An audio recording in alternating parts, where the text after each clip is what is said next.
In today's video, I am going to teach you how to upload XLS files in free Canva. If you are working with spreadsheet data and you want it inside your Canva project, the process is quick and straightforward. First, open your design in Canva. This can be any existing design you are already editing.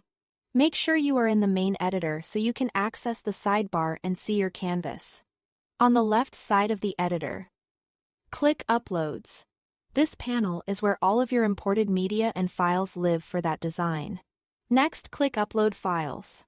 Your computer's file picker will open. Navigate to the folder that contains your XLS spreadsheet. Select the file and click Open.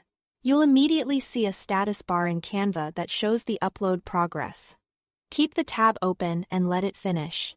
When it completes, the file will be stored under Uploads within your design, ready to use.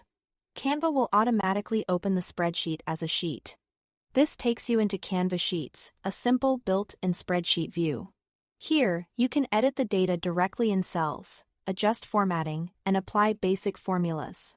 Click into a cell to type or correct values and use familiar spreadsheet behaviors like dragging to fill.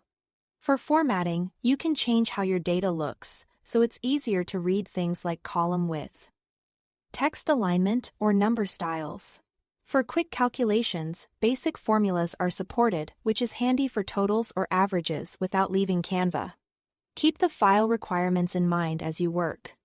Uploaded spreadsheets must be under 100 megabytes, and Sheets currently supports up to 500 rows and 52 columns.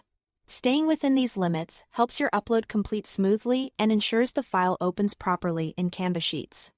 After the upload and automatic opening as a sheet, your file remains available under the Uploads panel inside that design. If you return to the editor, you'll still find it there, so you don't need to re-upload it each time. The status bar you saw earlier is your confirmation that the transfer has finished. If it's still moving, just give it a moment. That's all there is to it. Thanks for watching.